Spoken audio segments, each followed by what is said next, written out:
Yeah, the Breakfast Club, bitches. Who's Donkey of the Day today?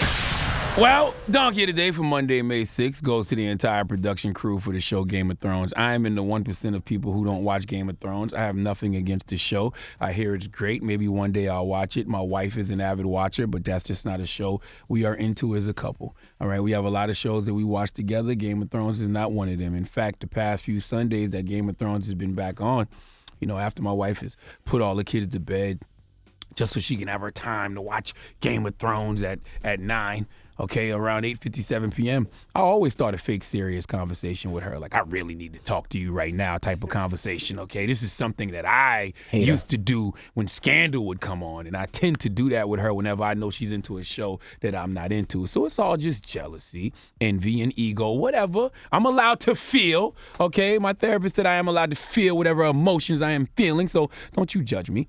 Anyway, back to the production crew of Game of Thrones. Now, I don't know if you realize it or not, but this final season of Game of Thrones cost $15 million an episode. Mm-hmm. All right, it costs $15 million to make an episode of Game of Thrones. And that doesn't include reshoots and additional visual effects. So long story short, this season of Game of Thrones, 6 episodes, will cost HBO probably more than $90 million. All right, what a few NBA superstars will make over the next 3 years, Game of Thrones is blowing in 6 weeks. Seriously, James Harden, Russell Westbrook, Damian Lillard, they all give or take gonna make about $90 million over the next few years. Game of Thrones is blowing that in 6 weeks. I am telling you this because when a show costs this much money, production value should be extremely high. All right, last week I heard people complaining about the lighting of the show. Am I wrong about that, Envy? It was pretty dark. Okay, that's what they were saying it was too dark. And this week something happened that people should be fired for. See, Game of Thrones is a period drama. I've never seen an episode, but I know it's a medieval fantasy that explores real events from medieval history. So that would be the Middle Ages, the 5th to the 15th century. So even though it's a show about medieval fantasy and you see dragons and White Walkers, right? Yes. And they got giants on there too, right? Correct. And ice dragons. Yes. I would assume those are dragons that live in ice. It's a long story. Just keep going. Just keep going. Well, they got all kind of stuff on it, all right? There's certain things we shouldn't see just because of the time period. I mean, let's think of some of the technological advances in the medieval ages. I mean, there was a lot of technological advances during this period. You had the adoption of gunpowder. You had the invention of vertical windmills. You had mechanical clocks. You had water mills, improved water mills. Mm-hmm. The building techniques even were better during this time. They had medieval castles, and Gothic architecture, okay? Those are the type of things that were built. So there was a lot of technology. Medieval, right? What am I saying? Oh, go ahead.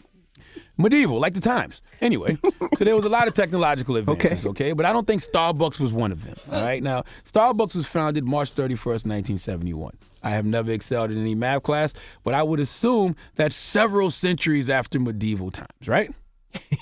Medieval. Whatever. You know what the hell I'm saying. Hundreds of years after medieval times. Okay. All right? Okay.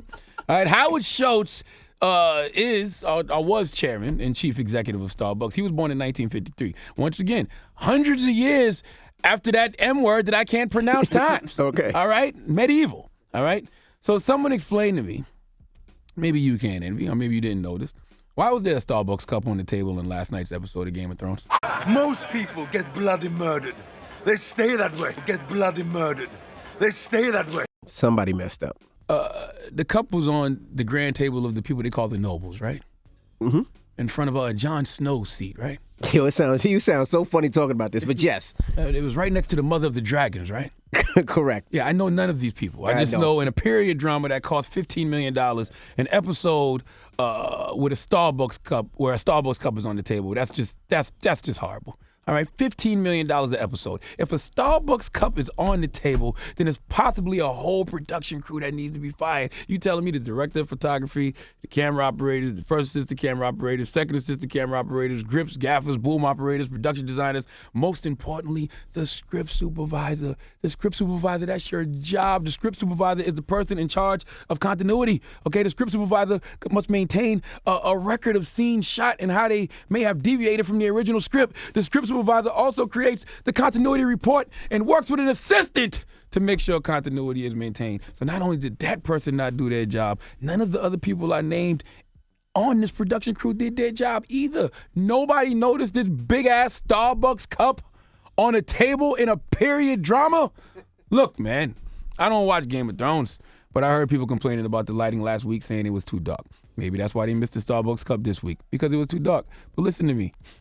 It's hard to close.